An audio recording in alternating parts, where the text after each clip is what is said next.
Hello, solopreneurs. Back in the day, when I quit my job to go solo for the second time, you can imagine the pushback I got. So today I really want to talk about this because I know I'm not the only one that got the kind of feedback I got. I was at work and I had announced that I was quitting my job. I didn't make a big deal initially about why I was quitting, but I didn't lie when they asked either. And the looks on their faces when I told them I was starting my own business was to die for. Seriously. The shock and the disapproval and all the other emotions that were going into that. Just, it was a lot to deal with when I was already facing my own uncertainty. The excitement, yes, I'm going to do this thing, but also can I really pull it off? And, we all face that, but it doesn't always stop after you're already established. You will continue to get pushback. You will continue to have naysayers try to speak into your business and your life. So today, that's what we're going to talk about. When we get shut down, and we get shut down a lot, it's up to you whether you're going to listen or not. And it's up to you to stand up to those put downs. So a lot of this is just about trusting yourself, and that's exactly what we're going to talk about today. Welcome to the Solopreneur Life Podcast. I am your host, Kathryn Aragon.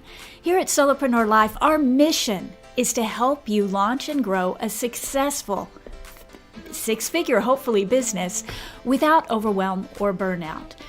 Here you can learn the skills you need to actually grow your business and create a lifestyle that you love. Today we are talking about how to stand up to the naysayers. But before we dive in, click like and go ahead and follow the podcast so you don't miss a single episode.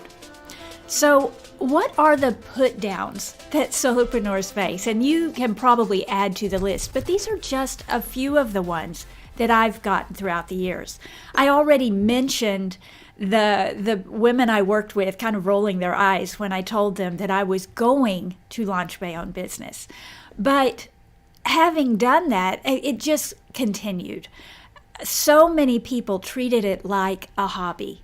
And many of the people were like, well, you're at home all day. Can you babysit? And it's like, no, I have a job.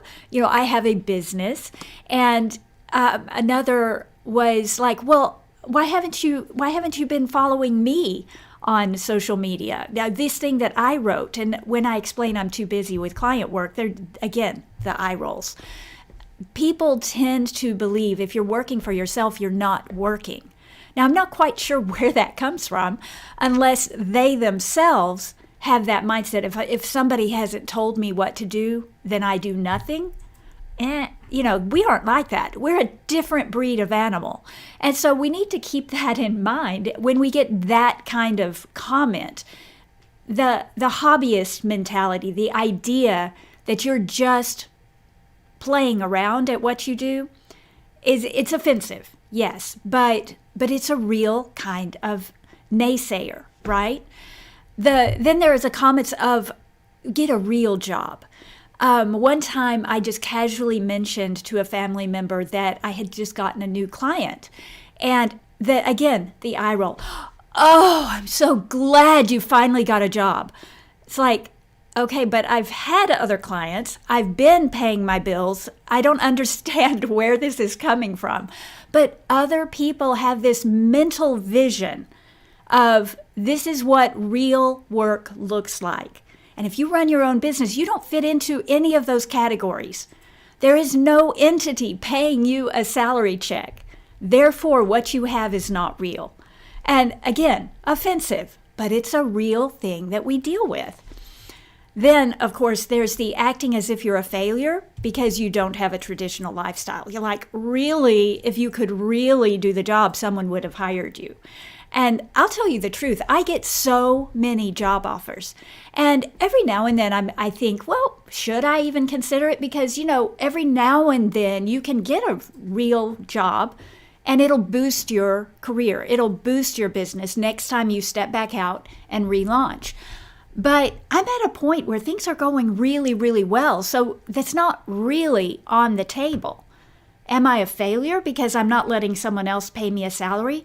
Or am I more of a success because I'm creating my own salary? I pay myself. I don't need anybody else. Isn't that a much better way to look at this? But that image of you as a failure, you still have to deal with. That's one of the naysayers' tactics. And then there's other freelancers, other solopreneurs who look at what you're doing and they disapprove of how you're doing it or what you're aiming for. This is another one that can really wound because you're treating people as peers. You're thinking of them as, oh, look, we're in this together. We're doing the same thing. And they're looking down their nose at you because you're not doing it the way they're doing it, or you're not using the same tactics they're using. I've commented several times about my 10 years of dealing with a spinal cord injury. I guess it's been 11 years now. And I couldn't run my business the way other people did. And yes, it did put me at a disadvantage, but it also forced me to be very strategic.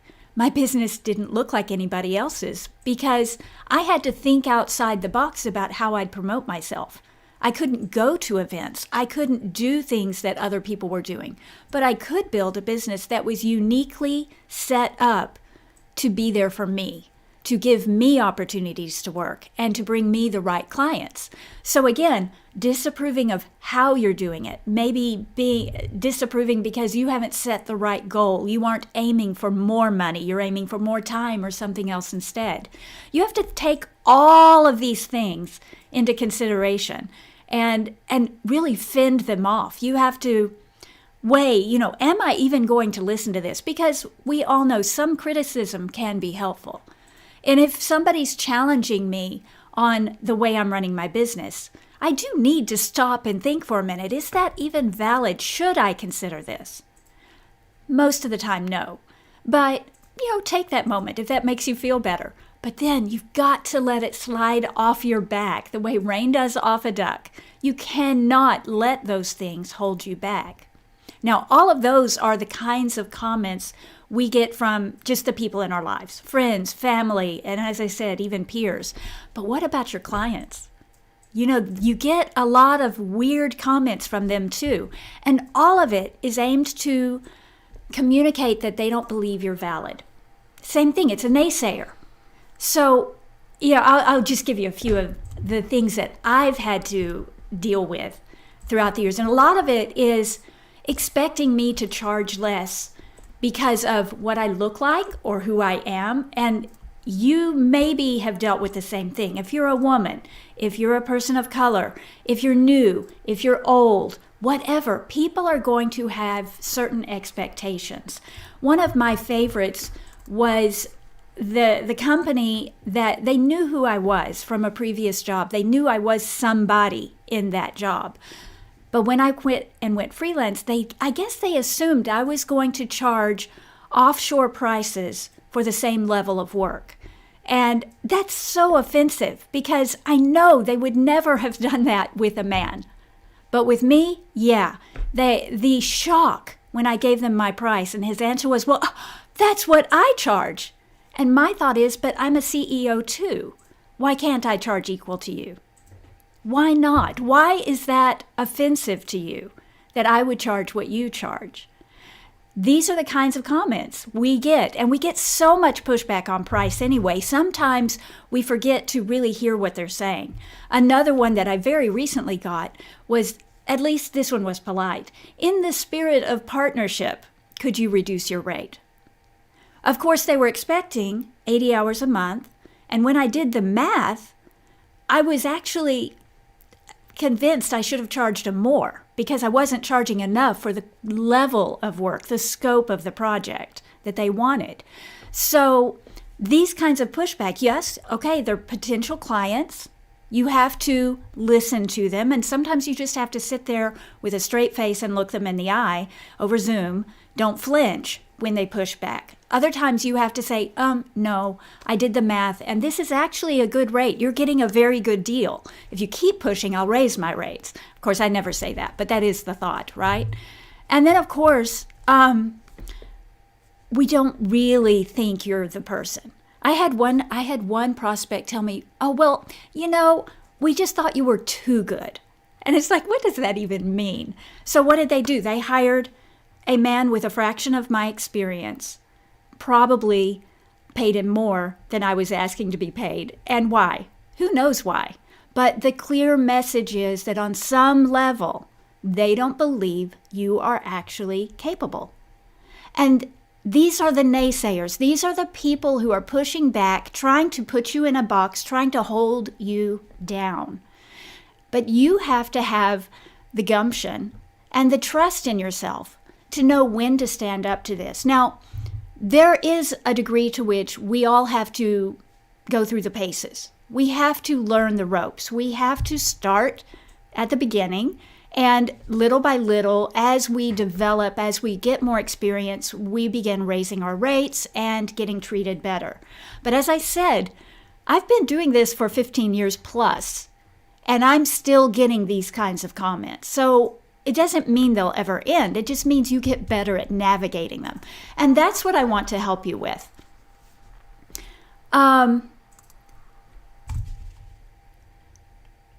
There is a comment. There is this thought process in negotiations where the first person who talks loses.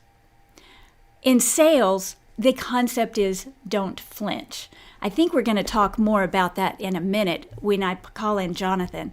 But, a whole lot of this is, you've got to trust in yourself. You have to have done the work for yourself in the past where you know what you're aiming for. You know what it will take to get there. And then you don't listen to anybody else. So, the solutions for all of this that we're talking about is just that. You kind of don't care about what other people think. Because remember, it's your life, it's your business, it's your vision. When I started out, nobody could see what I saw. Nobody really understood the business I was building or even what I was doing. I had already had several clients. I had published books, articles. I'd been paid well for my work. And I had a family member give me a little cutout, or they sent me something that was for amateur writers. Now, talk about a knife in the heart. That was the ultimate of not understanding what I was doing. But the truth of the matter is, the people in your life who knew you before your business, they still think of you that way. They still think of you as the person who isn't there yet. So you can't listen to their input. Their input is they're speaking to that person who you no longer are. You've evolved. You're growing. You have a bigger vision than probably they're even capable of seeing. And you have to stay true to that vision. You have to see it so clearly that you don't need other people's input.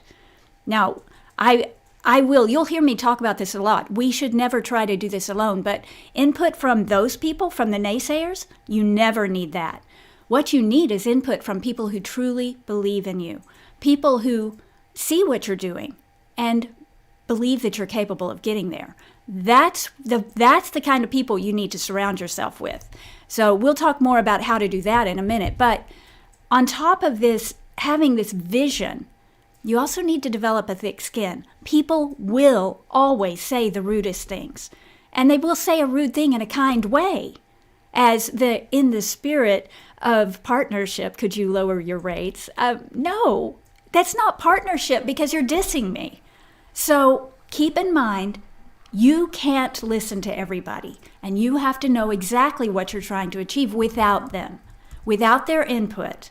Once they get on board and see your vision, now they can speak into it and maybe add suggestions, but ultimately it's your call because it's your business. As a solopreneur, you wear all the hats, so you get to make the final calls. And that's the thing we love most about this, right? That authority that you have. You're taking control of your own life. And I love that. Now, how do you ignore the naysayers, doubters, and even the gaslighters? Because that's what those clients are. They're gaslighters. First, I want you to focus on being professional, no matter what. when I'm on a Zoom call and I get those kinds of comments, I just sit quietly and I look at them. I let them have that moment of silence to think about what they just said. And many times they will start stumbling over themselves, backtracking, trying to correct it, because I gave them the space to hear what they just said. This is so important. You don't have to rush to your defense. You can just sit silently like, really? That was what you just said? Listen to yourself. Now, the professional person doesn't just blow up. Now, I'm going to be honest, I have blown up on occasion. It would be wrong of me to give you the impression that I'd never do that. And I have done it inappropriately at moments. But listen, you don't have to bring emotion into this to make your point. You can make a good point. You can make a strong point with a simple comment, with a sentence. Just state your case. This is my rate. And the other person might blow up at you, gaslight you, try to get you to cave. And you only need to sit there. The trust in yourself that you've put thought into your offer, that you've put thought into your pricing, that everything you're doing, you know you're doing professional work. You don't need to listen to the gaslighting. You don't need to react to the gaslighting and pushback. You can just state your case and stand your ground.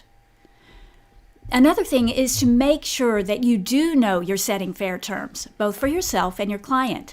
Right now, I'm looking a lot at sales and contracts and how do you negotiate better terms for yourself? Well, a lot of it is in contract work. There's a lot of give and take. It needs to be fair to you and your client, but it's a mistake to believe that your client is thinking that way. Especially if they're in a big business, they're developing contracts that protect them and minimize their risk. They don't give a flip about your risk. So of course, what are they trying to do? They're trying to offload that risk onto you. Your job is to make sure those terms are fair. What I try to do is make sure it's fair to both of us. So, okay, they may be trying to offload all the risk on me. I'm not trying to do that in return. Because I've actually had one prospect, I walked away from the negotiation tables because they wouldn't budge and I wouldn't budge. If you get too finicky, and in this case I was right to walk away because they were refusing to go to this balanced, fair terms. But most of the time they will. You just have to push back and say, no, that won't work for me for this reason. Can we do this instead? And then you negotiate the terms of the contract and you both win. Set fair terms. You need to take time to analyze your business, your offer, who you're serving, what value you're giving them. And then you need to stand by those terms. This is how I do business. Oh, I can't believe that. I can't believe you don't believe that because this is fair. I've done the thought, I've done the homework, and I know it's fair. Let them get explosive. Let them react. You stand your ground. And then the other is just, like I said, trust yourself. You've got to stand by yourself. You remember your business is not, you're not in the business of giving away your services. If you're not making money, if you're not in the black, you're not really running a business. You're running a charity. That's not what you're after, unless you are running a charity, in which case more power to you. But structure your business in a way that you win. You can both win, but you in particular need to win because, again, you're the CEO. If you're running a business in the red, that's not good business. Bring it into the black by figuring out what the most valuable thing you can offer is, what a fair price is, what fair terms are, and then find the clients who will work with you. A lot of it is you're working or talking to. It's not that you're working with them, it's that you're talking to the wrong people. If you're making offers that you know are fair and valuable, and they are dissing those terms, they're trying to gaslight you, they're trying to push you down, you know those are red flags. You want to work with people who value what you do. So, you need to have a plan and you need to work it. Start with this. You define what success looks like. You know, here at Solopreneur Life, I talk a lot about hitting 6 figures and beyond, but I don't actually believe that's the end all of running your own business. You may not care about 6 figures. You may care about a comfortable 50,000, where you can live your life comfortably and have tons of time. But then you may say, yeah, but I want to hit 500,000, $1 million. Well, that's a totally different mindset. You get to decide what success looks like, and you get to decide what it takes to get there. You also get to decide the timeline. So first, I want you to come up with your vision of success. And then second, I want you to decide how long it takes to get there for you. What's your timeline? How long do you want it to take to hit the next milestone, and then the next, and then the next? Set out your plan. What will it take to get there? Because I'll tell you this, if you're focusing on, let's say, $200,000, that's the target, that's what I want, and you just focus on $200,000, you're going to blow it. Because to get there, you have to have action steps. So you need to break it down. What are the milestones that I need to achieve to get there? First, it may be a solid $50,000 a year. I need to get there, and it needs to be solid. Once I'm there, okay, now I want to upgrade my clients and I want to hit 100,000. Then when I get to 100,000, what's the next step? And the next. How are you going to map out that growth so you can make sure you get there? And then remember this, coasting will not get you there. Just having the vision is never enough. You've got to have the vision, you've got to have the map, and then you've got to be willing to actually work the map. Do the work. Do it every day. Wake up committed to growing your business and hitting your goals. It's really, again, you're the CEO. You get to decide what that looks like. You get to decide what that means. But if you don't do the work, it won't happen, period. That's it. There are going to be so many naysayers in your life. There are going to be so many people who try to gaslight you, put you down, put you in a tiny little box. And if you're like me, you're not interested in being in a tiny little box. You've got big goals, a big vision, and there are things you would like to see happen in your life. Changes, opportunities, space to do and be what you want. But it's all on you to make that happen, and action is where it happens. Make the plan and work it. Jonathan, what have you got to say? I saw you taking notes in there. Yeah, there's a lot of good here and a lot of meat to talk about, because when friends and family don't understand, It hurts. It hurts, but it doesn't necessarily affect your business. It can be really rewarding to have your family behind you, to have someone in your corner. But when a client disses you in those ways, one of two things is off. Either you haven't done a good job of communicating the value to their pain point that you can bring to their pain point, or you're talking to the wrong people. That is so true. And I mentioned talking to the wrong people, but you're right. Before you even start talking to a prospect, they need to understand the value you bring to the table. And that's all on you again. Are you marketing your business right? Have you written your website in a way that people get what you do? Right. And then are you taking the time to, as we discussed a little bit in the hub last week, to identify that you're making sure you're talking to the decision maker, the person who has the purse strings can make the decision. Have you done the homework to identify the pain point? Mm-hmm. Do you really know what they need? Yeah, because if your product is just a product and nobody, they're bleeding for it, they've got a gash on their arm and they need a Band-Aid. Right. If you're not the Band-Aid, you're going to struggle. Right. Think of an anecdote. Over Christmas, we had a plumbing disaster. Oh my gosh, it was terrible. So we called a plumber. Yeah. We didn't call an electrician. We called a plumber. We had a pain point, and we needed someone who could fix it. Fast. So we needed someone who knew how to solve our problem. Yeah. And it was real easy to talk us into making a decision. Right. Good or bad. We didn't dicker a lot over price. That's it was right. like, can you fix this? Yes, I can. Come on out here. That's right. Whatever it costs. It was a disaster. It was.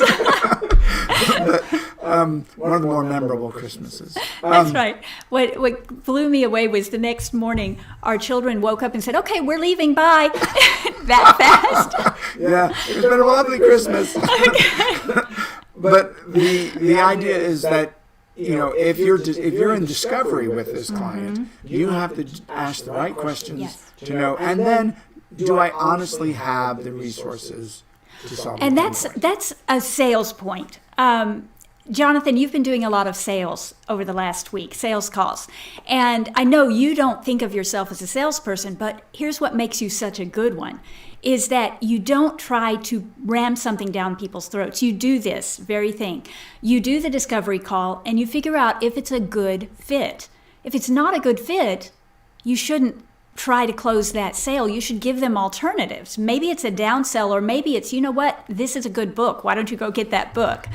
And that's that. And I did, I was doing a lot of sales calls for basically some friends who were launching a new product, and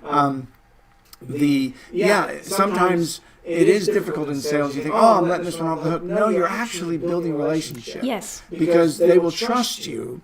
If you do offer a downsell, they know that you didn't ram something down my throat that I didn't need. Yes. And then I'm providing you some other things that might be the better fit. It's like you're seeing them as an individual, as a person, rather than as a dollar sign.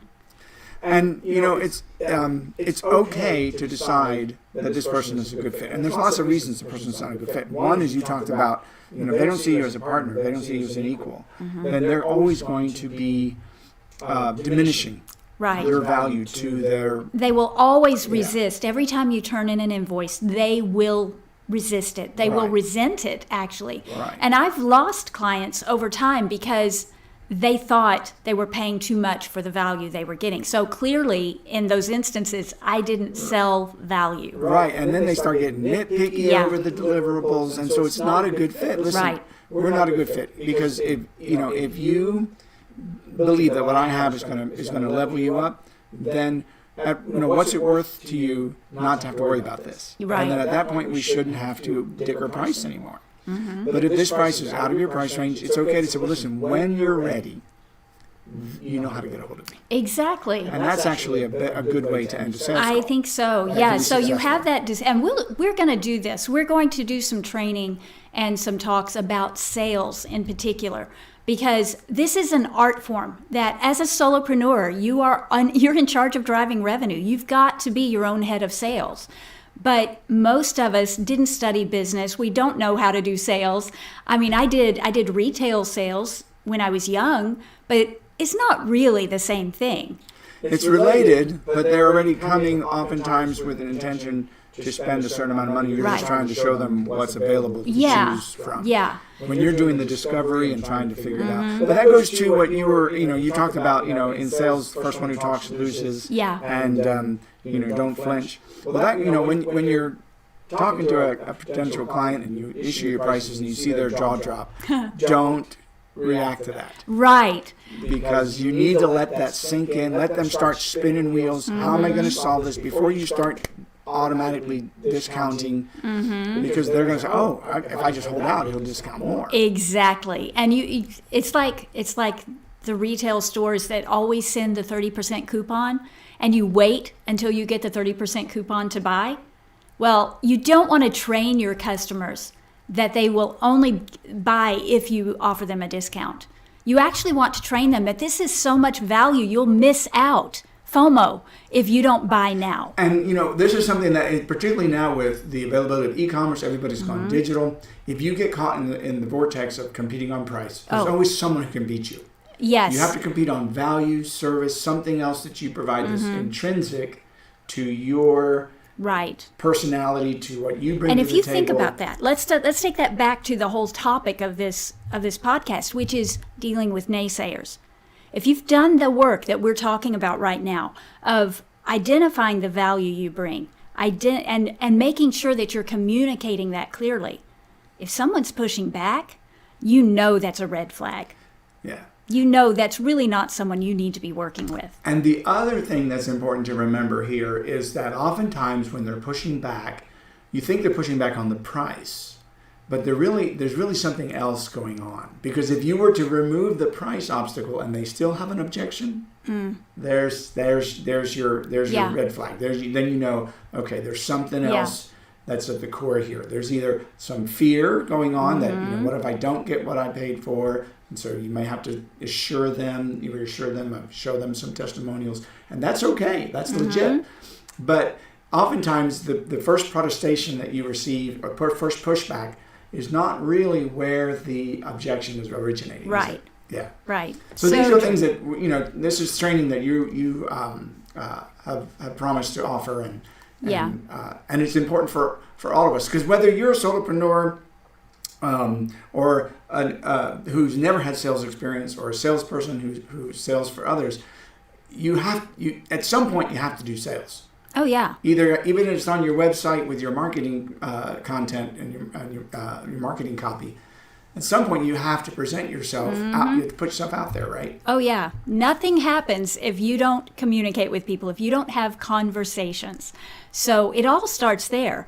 Now, and like I said, we'll go deep into this in another podcast. And I don't want to take us off a too far a detour, but you spend a lot of time, and you've actually done an entire course on building authority.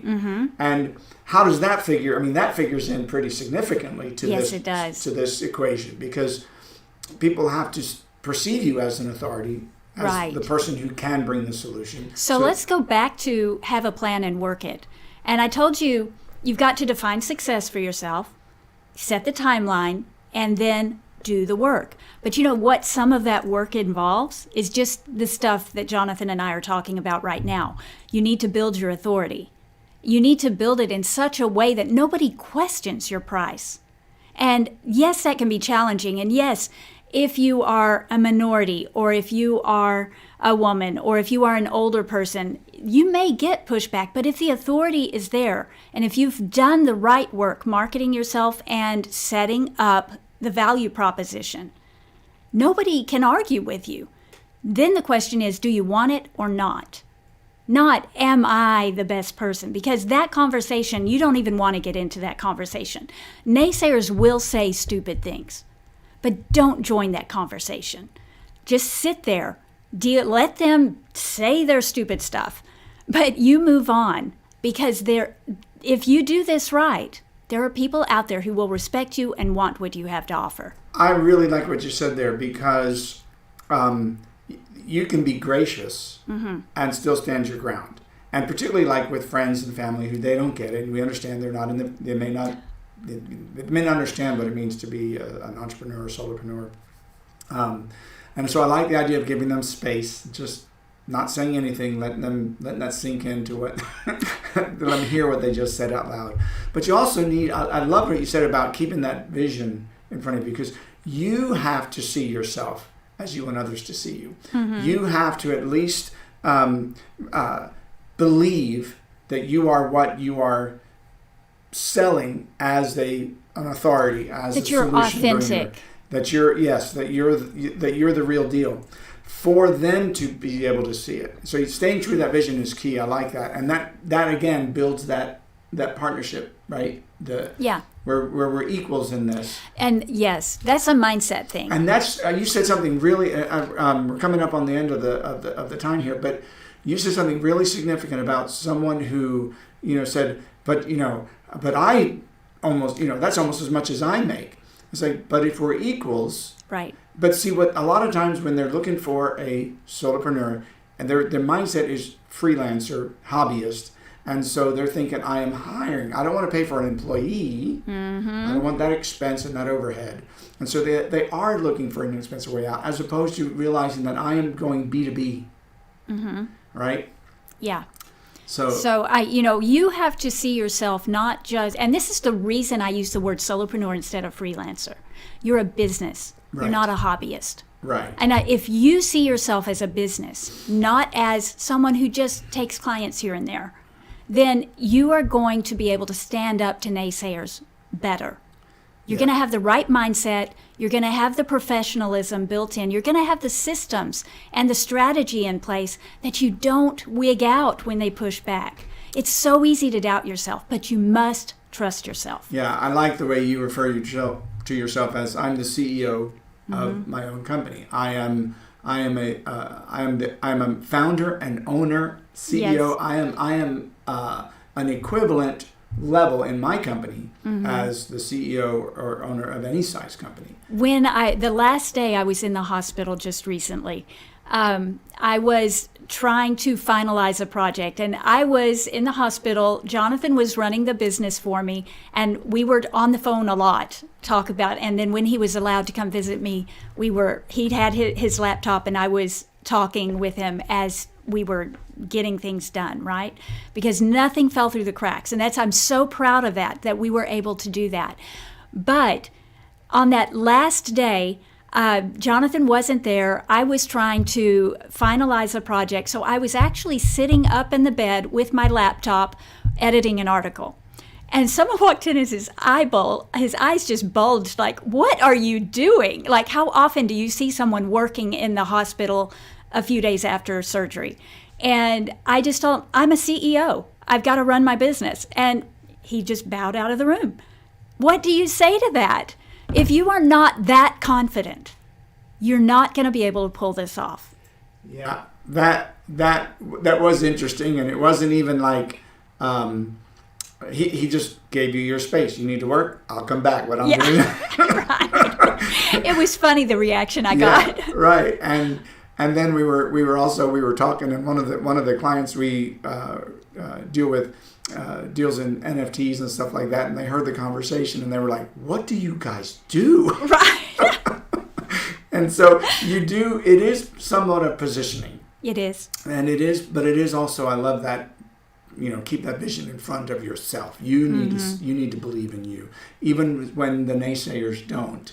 Right. And they may come around and they may not. That's not the goal. And it's not on you. Your job is to grow your business, so stay focused on the task. And you can do that however makes sense to you. I know there are people who have vision boards. When I was a girl, I wrote on my mirror in my bedroom, valedictorian in lipstick, because that was the goal. And I have whiteboards around my office that have the plan for different projects, things that I want to see happen this year. They're on a whiteboard, and I see them every day. You do you. You have your system. You can put it on your screensaver on your phone, whatever works for you. But make sure you keep that vision fresh. And if you need help, and if you want to try to do this with other people who are doing the exact same thing, join us at solopreneurlife.com/join hub. In the hub, you will find the community you need, ongoing training, and the support to actually bring your vision to life. Because you don't need to do it alone. You don't need to be fighting naysayers. You need to be hanging around with people who fully understand what you're doing and believe in you. Okay, that's it for today. I'm so happy you joined me. Don't forget to subscribe to the Solopreneur Life Podcast and join us next week for another smart episode. Until then, stay awesome.